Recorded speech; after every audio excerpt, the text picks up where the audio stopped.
Well, folks, it is alive.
When I installed the torque converter, this is a Circle D torque converter, when I installed it, I felt it, quote, stab the transmission 3 times. It sank in. I had about an inch clearance, or I thought so, before I put the transmission onto the back of the motor. I installed it.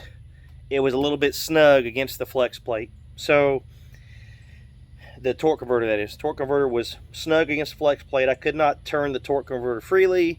I went ahead and tightened down the bolts on the transmission, and I had a buddy here to help me, so I went ahead and threw the motor and transmission in the truck. Here I am beside the truck, as you can see. And I had a little bit of free time today after work. I called Circle D. Circle D says that there should be a 1/4 inch of gap clearance between the flex plate and the torque converter, so you can move the torque converter freely. They also say that the torque converter should be countersunk into the bell housing approximately 1 inch. So I have got a transmission jack. I'm going to go ahead and take the transmission back off, lower it down to the ground, make sure this torque converter is completely set in where it needs to be at. I'm going to measure it.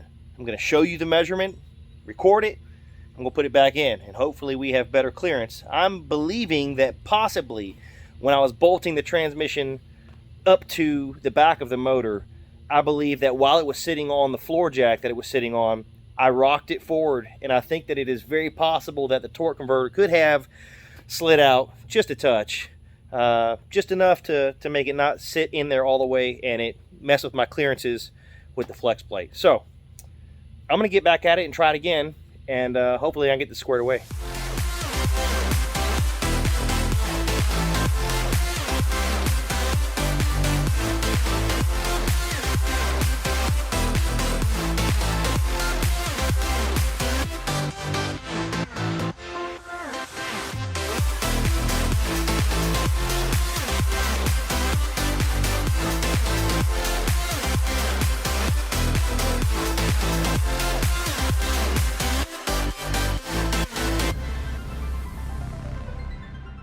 Alright, so I got the transmission out.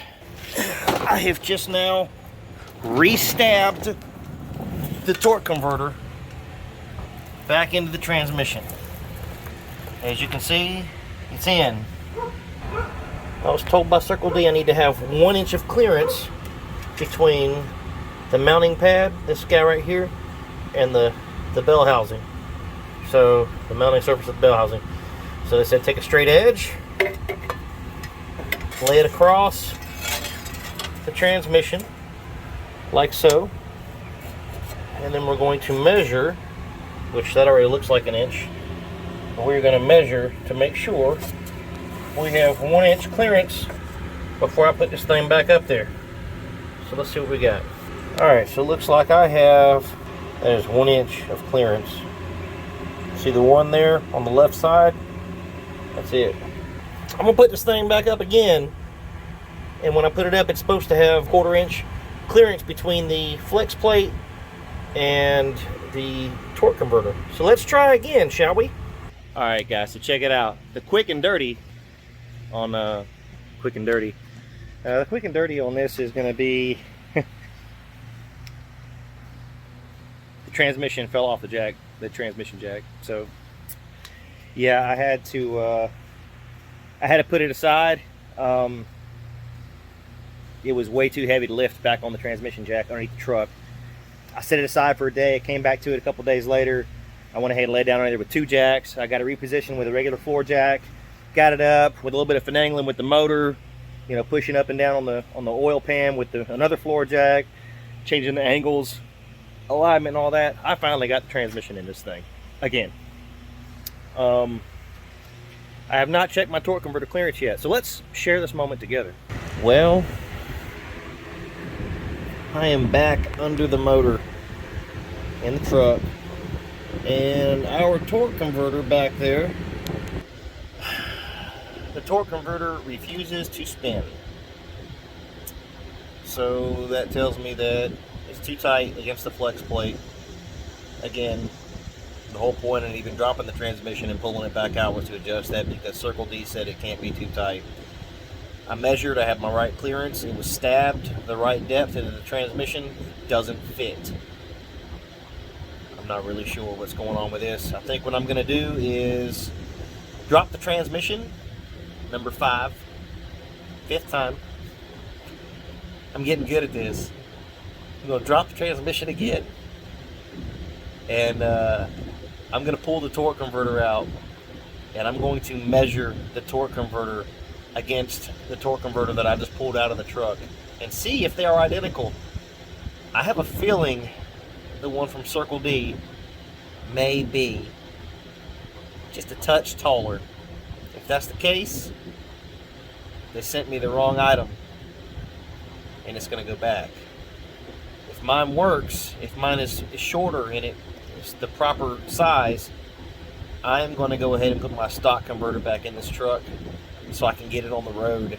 I need to have a vehicle to drive, and this is my daily driver. Unfortunately, it's been down for a week now. I've been using my motorcycle, and I have a company vehicle that I get to drive.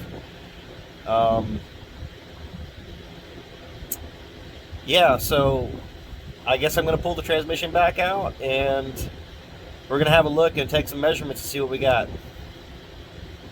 It's going to be fun. Alright, I got the transmission snatched back out of this thing again, and looking at this, not positive, but just looking at it, there could be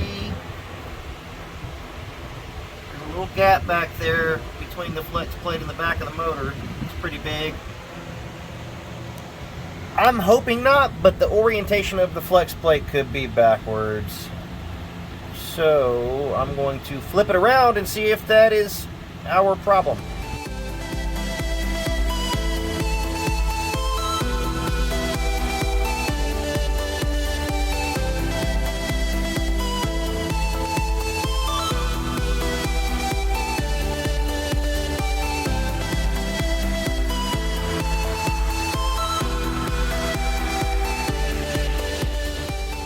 Alright guys, it is time for a little update. I did not record the whole process because it got a bit unorthodox.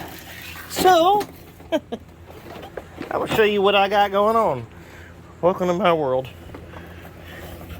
La, la, la, la, la, la, la, la,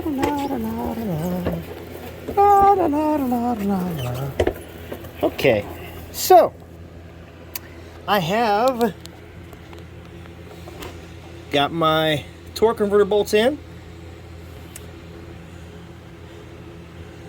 They are shimmed between the flex plate and the torque converter, and I've got proper clearance. I can move the torque converter with my fingers before I bolted it down finally. It wasn't stuck. And this message is brought to you by Don't Be Stupid. That's right, Don't Be Stupid is sponsoring this video. Thanks to them, we have learned how to properly put on a flex plate. So ladies and gentlemen, I removed this transmission way too many times to mention how many times exactly I did. But after being frustrated, taking it out a couple times, measuring the torque converters, the old one, the new one, the transmission, I mean all kind of stuff, I came to the conclusion that my flex plate was installed backwards. So, again, this message is brought to you by Don't Be Stupid. put your flex plate in the proper direction, and it can save you a whole world of trouble, headache, all that mess. All right. So because of all the headache and mess I was going through, I was not recording with the camera. I was a bit frustrated, and it was best to just not show me throwing tools across the driveway. I don't really throw tools across the driveway, but I do huff and puff a little bit. All right, here we go. So I now have my starter put in, flex plates in, everything's torqued down to spec, got Loctite on them. Moving on, I got some wire harness stuff done, blah, blah, blah. Let's get out of here. I still don't have the cross member on yet for the transmission, and that is because ease of access. I want to be able to pull the wires down from up there. I want to be able to pull all the wires down without it being a tight squeeze. Got my linkage hooked up here on the transmission. Got the majority of my stuff ran. I don't have a whole lot more to do as far as getting the motor back in. Rolling out of here.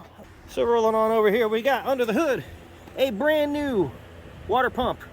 I've got the AC back on, and I got my harness kind of draped over the motor here.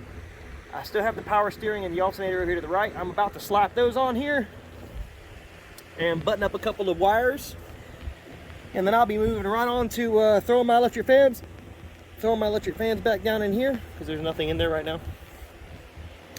And I will put on my intake manifold, change out some spark plugs. Actually, I did that already. I already got spark plugs. Ha! Intake manifold, cross member, in goes the new headers and the exhaust, and we will be ready to, I'll have to button up my coolant hoses and stuff, but yeah, we'll be ready to go ahead and throw the computer back in, throw the battery in, and fire it up, baby. We are moving on with a swiftness. Stay tuned. All right, welcome back. It is a new day. That's right, bright and early. Well, not so bright, but early. We're back out here messing around with this truck yet again. So, as you see behind me, it's coming along. That's right. Worked late last night. It was about 9 o'clock at night when I finally stopped. I was messing with this thing all day after the transmission switcheroo shuffle, after the transmission go round, transmission pokey. After I learned to not be stupid and figured out how to fix a reversed flex plate. All right, so anyway, here we are at it. We got the intake manifold on. Pretty much everything is on. New Speed Engineering 1 3/4 long tube headers there, stainless, look pretty good. These look pretty good also. I did run into an issue. The very last exhaust manifold bolt on the back there, that bolt is broken off in the head. I was unaware of this when I put this motor in, and I put the headers on last night in the dark and then found out, hey, I've got a sheared off bolt. So there's not a bolt in the very last part of that flange on that exhaust manifold. I'm gonna have to come back and readdress this later. My goal is to get this truck running here in just a couple hours. I'm gonna go ahead and plug in the rest of the wire harness, button up all the little loose ends on it, and get this thing fired up. So I still have to put the drive shaft in, and the trans cross member is not in yet. The jacks hold up the tail shaft on the transmission. So without further ado, let's get greasy. Oh, by the way, I am still, unfortunately, I'm not going to be running the main camera that records the whole process of doing this. I'm just doing little steps at a time. I'm grabbing my phone. I'm showing you guys what's up. This process has been pretty overwhelming, and my camera gets full at 20 minutes of recording time. So I'll be covered in grease. I got to wipe my hands off. I got to grab the camera. I got to, put the footage on the computer. Then I got to come back and restart the camera again and get back out of the truck, pick up where I left off. We're talking about adding like every 20 minutes just to do this takes like an additional 15 minutes. So the time that it takes to show what I'm doing for this project only, just for getting this motor in, I'm not going to show every single thing that I'm doing. So the other projects, little things that I do here and there, I'll share, no problem. but I can't show all this. I don't have time to be doing it. So I'm going to get to it. When I find a stopping point, I'll come back and I'll update you. Here we go. All right, after a lot of work, a long time messing around out here in the driveway, the moment of truth is finally here. We're going to fire this thing up, see what it does. I'm excited.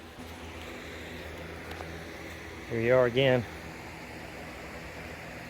Engine all done. I don't have the final cover on there yet. Everything buttoned up, got all my fluids in, rear end's in, excuse me, drive shaft. Trans cross member back up there. Got my exhaust, axle dump.